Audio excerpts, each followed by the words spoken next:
Le mercredi 25 juillet 2018, un pacte de solidarité territoriale a été signé entre le conseil départemental et la ville du Port. Ce dispositif financier signé pour la période de 2018 à 2020 représentera plus de 3 millions d'euros de budget d'investissement auxquels s'ajouteront 600 000 euros de budget de fonctionnement. Ainsi, ce n'est pas moins de 13 projets d'investissement en faveur de la ville du Port qui vont bénéficier de ce pacte. Alors c'est un engagement commun qui est important pour nous parce que la ville du Port concentre malheureusement encore beaucoup trop de situations sociales fragiles et on a aussi en même temps une population qui vieillit et la prise en compte dès maintenant de la situation des personnes âgées est une préoccupation majeure.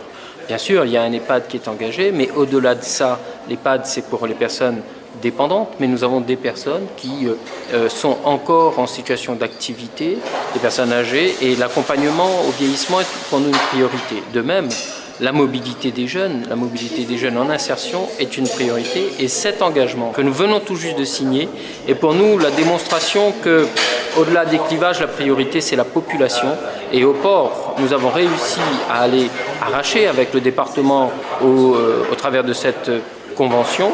Nous avons su montrer au président du département qui a été sensible à notre appel qu'il y a des priorités sur l'insertion, qu'il faut mettre l'accent sur l'insertion économique, l'insertion sociale bien entendu, la prise en charge des personnes âgées, la prise en charge des personnes handicapées. La mise en place d'une épicerie sociale et solidaire à la Rivière des Galets est aujourd'hui une priorité et nous y travaillons avec notamment l'engagement au travers de cette convention, de ce pacte de solidarité territoriale. 3 ans.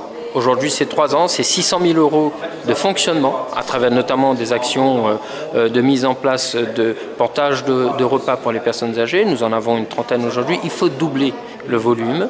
Et en investissement, c'est à peu près 1,5 million sur 3 ans également. C'est la sécurité routière aux abords des collèges. C'est aussi l'investissement notamment sur la construction d'une deuxième salle de veillée mortuaire au Port et priorité sera donnée au quartier de la Rivière des Galets. C'est autant d'investissements pour une population, notamment à la Rivière des Galets, qui a besoin, au-delà de cette salle de veillée, mais bien sûr d'animation, de structuration du tissu associatif et d'insertion sociale et professionnelle pour une population qui aujourd'hui nous dit bravo parce que justement face à la raréfaction des crédits, vous avez réussi à préserver et aller chercher de l'argent là où il y en a et avec le département, c'est le pari qu'on a fait sur les 3 prochaines années. Cela représente un grand moment parce que comme je l'ai dit, ce pacte de solidarité territoriale s'applique à l'ensemble des communes.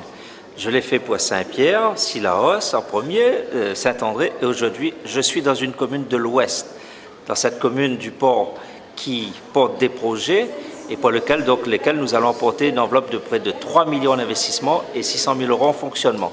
Donc, je suis heureux, comme je l'ai dit, d'être ici au Port parce que c'est une commune qui porte un dynamisme économique, mais en même temps, comme toutes les communes, elle aussi, elle connaît des difficultés d'ordre social.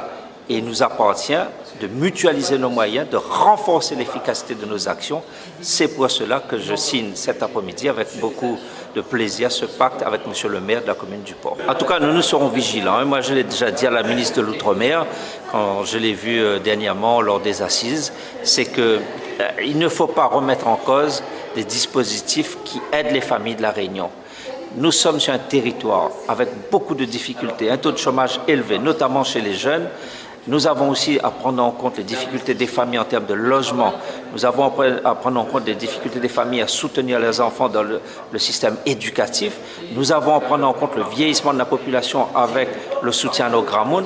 Face à tous ces problèmes, si le gouvernement se désengage, nos départements, en tout cas à mon niveau, au niveau de mon poste de président, je dis que vous ne pouvez pas, Madame la Ministre, vous ne pouvez pas, représentant du gouvernement, faire moins d'aide alors que la population souffre de plus en plus.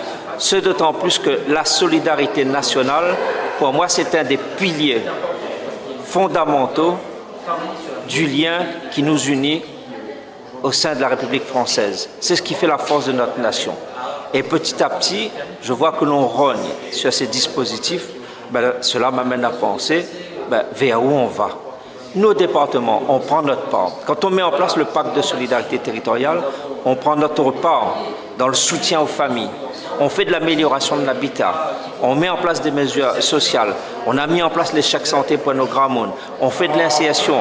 On fait de la mobilité. On soutient diverses politiques pour aider nos jeunes. Mais pendant que nous voulons faire plus et mieux, le gouvernement veut se désengager. Cela ne me paraît pas convenable et je le dis, je l'ai déjà dit et je continuerai à le dire aux plus hautes instances de l'État.